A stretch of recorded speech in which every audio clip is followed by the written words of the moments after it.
முதல்வர் விஜய் பொறுப்புடன் பேச வேண்டும் என திமுக துணை பொதுச் செயலர் கனிமொழி எம்பி வலியுறுத்தியிருக்கிறார். அண்மை செய்தியாக பார்க்கிறோம். கரூரில் உதவியது யார், ஓடியது யார் என மக்களுக்கு தெரியும் என்றும் கனிமொழி எம்பி கூறியிருக்கிறார்.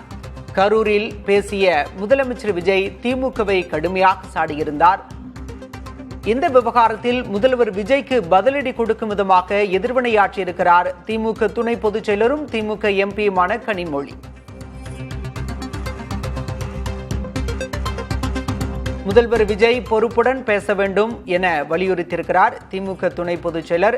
கரூரில் உதவியது யார், ஓடியது யார் என மக்களுக்கு தெரியும் என்றும் அவர் கூறியிருக்கிறார்.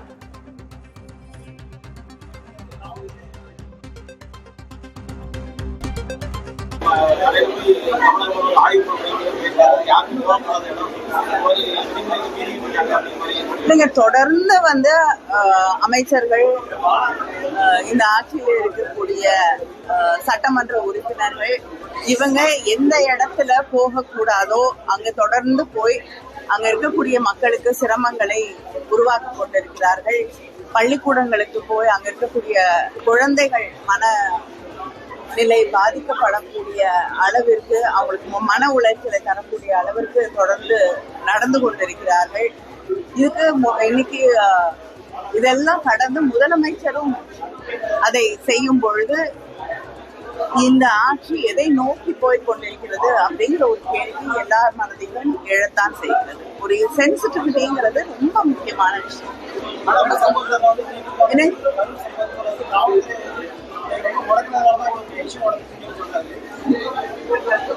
எல்லாருமே அவங்களுக்கு இருக்கக்கூடிய ரெஸ்பான்சிபிலிட்டின்னு ஒண்ணு இருக்கு, அதை புரிந்து கொள்ள வேண்டும்.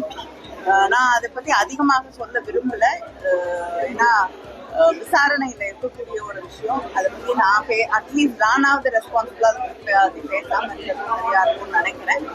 ஆனா அந்த நேரத்துல கூட மக்களோடு நின்றவர்கள் யார், மக்களுக்கு உதவி செய்தவர்கள் யார், மக்களை தவிக்க விட்டு அங்கிருந்து ஓடி போனவர்கள் யாருன்னு மக்களுக்கு நல்லா தெரியும்.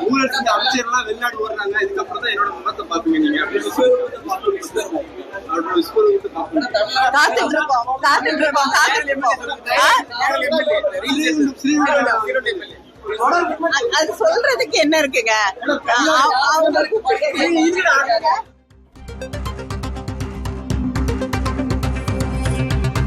கரூர் விவகாரத்தில் திமுகவை விமர்சித்திருந்து பேசியிருந்தார் முதல்வர் விஜய். அது குறித்து தற்போது பதிலடி கொடுத்திருக்கிறார் திமுக துணை பொதுச் செயலரும் திமுக எம்பியுமான கனிமொழி. முதலமைச்சர் விஜய் பொறுப்புடன் பேச வேண்டும் என்று அவர் கூறியிருக்கிறார்.